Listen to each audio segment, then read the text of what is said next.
ओम शांति। आत्मा पैदा नहीं होती है, आत्मा मरती नहीं है, फिर जनसंख्या क्यों बढ़ रही है? फिर जनसंख्या बढ़ने का कारण क्या है? जब आत्मा ना तो पैदा होती है और ना ही आत्मा कभी मरती है। इस शास्त्रों में भी लिखा गया है, क्योंकि कहा गया है कि आत्मा अजर अमर अविनाशी है। जब वो अजर अमर अविनाशी है, फिर आत्मा की कभी मृत्यु नहीं होती है। और जब आत्मा की मृत्यु नहीं होती है तो आत्मा जब अजर है, अमर है, अविनाशी है, न पैदा हो रही है और ना वो मर रही है, तो फिर जनसंख्या क्यों बढ़ रही है दुनिया में? आज दिन प्रतिदिन जनसंख्या बढ़ती जा रही है, देख रहे हैं। तो वो जनसंख्या बढ़ने का आखिर कारण क्या है? तो आज हम इस रहस्य को समझेंगे।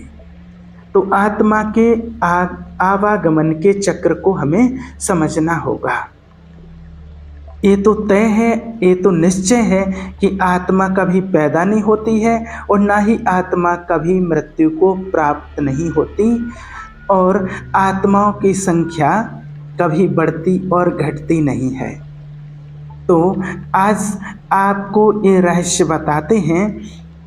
जब दिखाया है कि यहाँ पर एक भी आत्मा कम या ज़्यादा नहीं होती है, जितनी ही है उतनी ही रहती है। लेकिन क्योंकि पैदा नहीं होना और जन्म भी नहीं लेना है, तो कम भी नहीं होती है और ज़्यादा भी नहीं होती है। क्योंकि अगर जन्म होगा या मृत्यु को प्राप्त होगी तब कम और ज़्यादा होती है, लेकिन ना मरना है और ना जिंदा होना है। तो फिर कहाँ जाती है आत्मा, और फिर जनसंख्या कम ज़्यादा क्यों होती है? दिन प्रतिदिन जनसंख्या क्यों बढ़ती जा रही है? तो देखिए, आज आपको बताते, सभी आत्माएं परम धाम में होती हैं। एक समय होता है जब सारी आत्माएं परम धाम में होती हैं, परम अवस्था में होती हैं। वो कब होती हैं, इसको आज हम जानेंगे। तो सबसे पहले हम वहीं चलते हैं कि सारी आत्माएं परम धाम में कब होती हैं, कब जाती हैं। ये जो अंतिम समय जो हम देख रहे हैं इस टाइम पर, जब कलयुग का जो आज इतना घोर पापाचार अत्याचार वाला युग चल रहा है, और जो दुनिया में हम देख रहे हैं कि अंत का समय है, क्योंकि आज दुनिया में चारों तरफ भय के विनाश के नज़ारे दिखाई दे रहे हैं। तो इसको अंतिम समय कहा जाता है। और ऐसे अंतिम समय पर जब घोर कलयुग होता है, जब पाप अपनी चरम सीमा पर होता है, बहुत अत्याचार होता है, तब परमपिता परमात्मा परम धाम से आकर इस संसार की आत्माओं को पढ़ाते हैं। तो कलयुग के अंत तक सारी आत्माएं इस सृष्टि पर आ जाती हैं। अभी भी जो आत्माएं रही हुई हैं वो भी धीरे धीरे परमधाम छोड़ करके आ रही हैं। बना जब इस संसार का परिवर्तन होता है, इस संसार का महापरिवर्तन होता है, संपूर्ण परिवर्तन, तो उस संपूर्ण परिवर्तन के 1 साल पहले तक सारी आत्माएं इस पृथ्वी पर होती हैं और सारा परमधाम खाली होता है। उस परमधाम में एक भी आत्मा नहीं होती है, सारी आत्माएं इस सृष्टि पर आ चुकी होती हैं। वो समय अब नज़दीक आ चुका है कि जो थोड़ी सी आत्माएं परमधाम में रही हुई हैं, और फिर वो आत्माएं भी इस सृष्टि पर आएंगी, वो आत्माएं भी इस सृष्टि पर जन्म लेंगी, और फिर इस सृष्टि का महापरिवर्तन होगा। अब जो आत्माएं इस सृष्टि पर आ जाती हैं, और फिर उन सभी आत्माओं को परमपिता परमात्मा के द्वारा इस सृष्टि पर पढ़ाई पढ़ने का, ईश्वरीय महावाक्य सुनने का, अपने जीवन को उच्च बनाने का, अपने कर्मों को श्रेष्ठ बनाने का, अपने कर्मों को देवी देवताओं जैसे पूज्य बनाने का ये सुंदर अवसर मिलता है। अपने अपने पुरुषार्थ के अनुसार सभी आत्माएं पढ़ते हैं और मेहनत करके अपना पद भी निश्चित करते हैं कि पढ़ाई पढ़ के हम कौन सा पद पाएंगे। उसके बाद सारी आत्माएं एक साथ इस मनुष्य सृष्टि से सारी आत्माएं परम धाम में जाती हैं। वो परमपिता परमात्मा के साथ वापस जाती हैं। ये परमधाम जो है, परमधाम का चित्र, यहाँ एक साथ सभी आत्माएं वापस आती हैं और एक साथ यहाँ जाने के बाद परमधाम में रहती हैं। तब पृथ्वी से जनसंख्या पूरी खत्म हो जाती है। एक साथ सभी आत्माएं परमधाम में पहुंच जाती हैं और इस पृथ्वी पर एकदम सफाई हो जाती है। आत्माएं पवित्र साफ स्वच्छ बन करके परमधाम चली जाती हैं। फिर ये पृथ्वी एकदम शुद्ध हो जाती है। हर तत्व एकदम प्योर हो जाता है, एकदम शुद्ध बन जाता है। हर एलिमेंट एकदम शुद्ध हो जाता है। तो सभी आत्माएं भी पवित्र, तो प्रकृति भी पवित्र। क्योंकि आज इस दुनिया में यहाँ पर देख रहे हैं, आज इतना प्रकृति इतनी दुखदाई क्यों बनी है, इतना आज दुनिया में जो प्रदूषण क्यों फैल रहा है, क्योंकि यहाँ जो आत्माएं हैं वो भी एकदम तमो प्रधान हैं। इसलिए प्रकृति के पांचों तत्व तमो प्रधान हैं। और जब प्रकृति के पांचों तत्व एकदम तमो प्रधान हो जाते हैं, जब बहुत दुख होता है, तब वो आत्माएं वापस जाती हैं। और फिर जब आत्माएं पावन बन जाती हैं, शुद्ध पवित्र हो जाती हैं, तो प्राकृतिक भी एकदम पावन शतो प्रधान अपनी संपूर्ण अवस्था में होती है। जब आत्माएं अपनी संपूर्ण अवस्था में होती हैं तो सभी आत्माएं भी पवित्र, तो प्रकृति भी एकदम पवित्र शतो प्रधान। अब जिन आत्माओं ने 100% प्योर शुद्ध बनाया था, परमात्मा श्रीमत के अनुसार जो आत्माएं चलती हैं वो आत्माएं,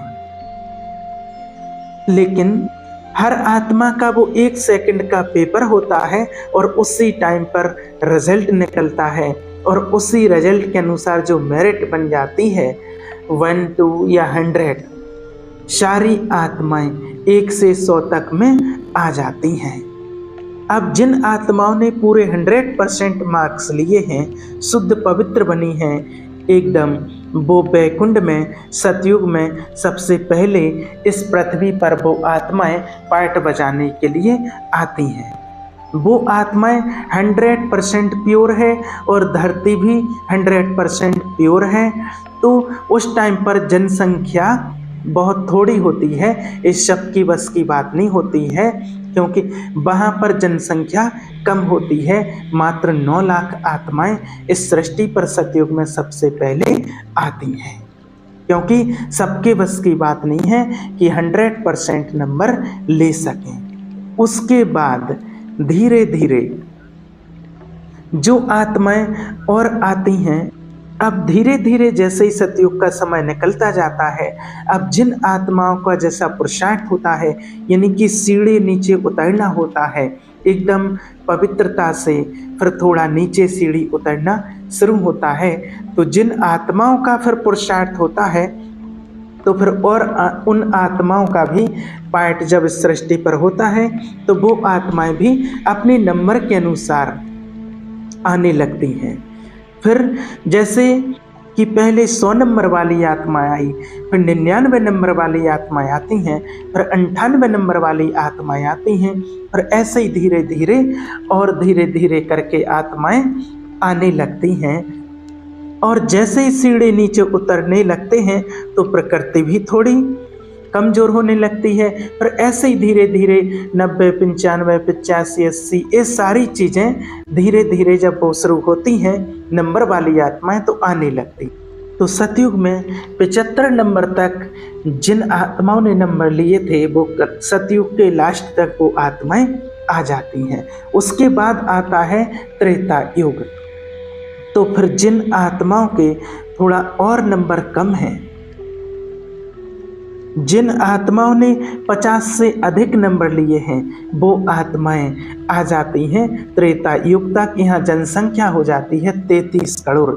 इसके लिए कहा गया है 33 करोड़ देवी देवताएं। उसके बाद फिर और कम नंबर वाली जो आत्माएं होती हैं 50 से कम तक, वो आत्माएं द्वापर युग तक आ जाती हैं। अब जैसे ही आत्माएं इन युगों में आ रही हैं तो जनसंख्या बढ़ रही है, और जनसंख्या बढ़ रही है और परमधाम धीरे धीरे खाली होता जा रहा है, क्योंकि वो आत्माएं परमधाम से फिर इस सृष्टि पर अपना अपना पार्ट बचाने के लिए आ रही हैं। तो जनसंख्या धीरे धीरे बढ़ती जा रही है। सतयुग में 9 लाख थी, त्रेता तक 33 करोड़, अब द्वापर युग तक तो और बहुत ज़्यादा जनसंख्या बढ़ जाती है और परमधाम खाली हो जाता है। फिर द्वापर युग के बाद आता है कलयुग। तो कलयुग शुरू होता है, तो कलयुग में वो आत्माएं शुरू करती हैं आना जिनके कम नंबर हैं, जिनके 50 से भी कम 25 नंबर तक हैं, वो आत्माएं शुरू होती हैं। अब जैसे जैसे कलयुग का लास्ट समय आता जाता है, लास्ट चरण आता जाता है, तो आत्माएं एकदम तेजी से बढ़ती हैं, कलयुग में आना शुरू होती है, तो जनसंख्या एकदम से बढ़ती है, क्योंकि सतयुग त्रेता तक तो एकदम पावन आत्माएं होती हैं, और द्वापर में भी जिन आत्माओं के अच्छे अंश होते हैं, अच्छा थोड़ा पुरुषार्थ किया है, वही आत्माएं आती हैं। लेकिन कलयुग में सभी आत्माओं का आना शुरू होता है, और कलयुग में इसीलिए सबसे ज़्यादा जनसंख्या बढ़ना शुरू हो जाती है। और जब कलयुग का लास्ट समय होता है, तब एकदम सभी आत्माएं वहाँ से आना शुरू हो जाती हैं। एक परमधाम से इस सृष्टि पर सभी आत्माएं आ जाती हैं। इसलिए यहाँ पर जनसंख्या एकदम से बहुत ज़्यादा बढ़ जाती है। तो आप समझ सकते हैं कि आत्मा ना तो मरती है और ना ही आत्मा कभी पैदा होती है। आत्माएं अपने एक्यूरेट टाइम पर आती हैं और अपने एक्यूरेट टाइम पर वापस जाती हैं। जनसंख्या क्यों बढ़ती जाती है? क्योंकि हर एक आत्मा को इस संसार में अपने अपने समय अनुसार आना है।